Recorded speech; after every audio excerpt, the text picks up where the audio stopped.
Remue ménage. Remue ménage.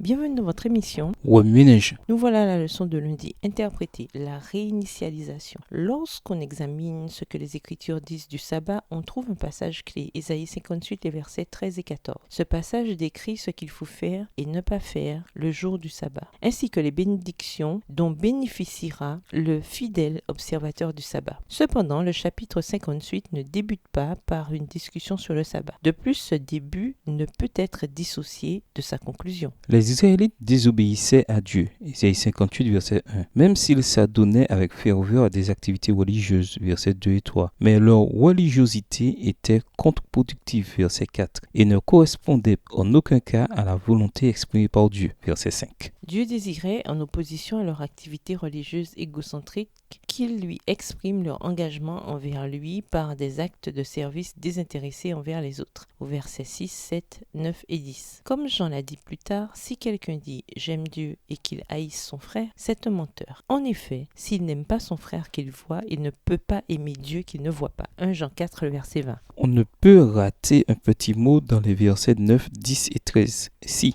dans ces versets, Dieu répond à l'évaluation négative de l'état actuel de la religion de son peuple. Le premier si appelle les Israélites à s'abstenir de se faire du mal les uns les autres. Verset 9. Le deuxième si les invite à répondre aux besoins de ceux qui les entourent. Verset 10. Et le troisième si les amène au commandement du sabbat. Verset 13. Ainsi, la véritable observation du sabbat est inextricablement liée à des actes de service désintéressés. Le sabbat du 7e jour signifiait un temps de repos non seulement pour l'humanité, mais aussi pour les bêtes de somme. En fait, tous ceux qui participaient au labeur séculier de l'humanité jouissaient d'un repos hebdomadaire. Lorsqu'Israël entra dans la terre promise, Dieu institua un repos sabbatique pour la terre. Tous les 7 ans, la terre devait être mise au repos. Lévitique 25, verset 1 à 7. Puis, après 7 cycles de 7 ans, les Israélites devaient observer l'année du jubilé, la 50e année, Lévitique 25, verset 8 et 9. L'année du jubilé, ils devaient non seulement laisser la terre se reposer, mais aussi proclamer la libération pour tous les habitants du pays, verset 10. Les terres étaient rendues à leur propriétaire initial, les dettes étaient remises et les esclaves libérés. En résumé, le message de l'année du jubilé était le suivant: aucun de vous n'exploitera son compatriote, verset 17. Dans l'économie juive, à travers l'année du jubilé, Dieu avait institué en quelque sorte un bouchon de réinitialisation. Le Seigneur désirait aussi élever une barrière contre l'amour insatiable des richesses et du pouvoir et combattre le fléau qui résulte de l'accroissement continuel de la fortune dans certaines classes de la société et de l'aggravation de la misère chez les autres. En effet, sans frein, la puissance des riches aboutit au monopole et les pauvres, tout aussi estimables aux yeux du Seigneur, sont considérés et traités par leur frères plus favorisés comme une race inférieure. Cette oppression suscite des sentiments de colère et de haine chez les indigents, en proie au découragement et au désespoir, et se traduisent par des conflits meurtriers, désorganisateurs et destructeurs de l'ordre civil.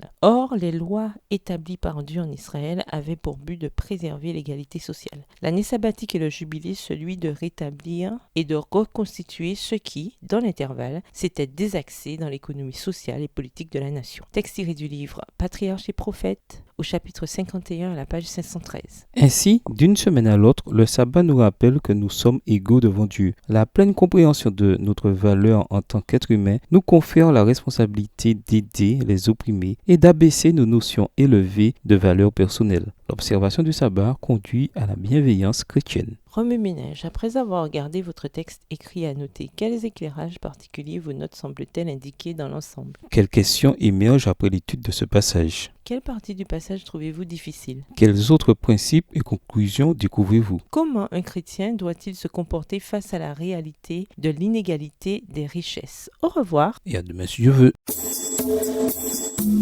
Remue ménage. Remue ménage.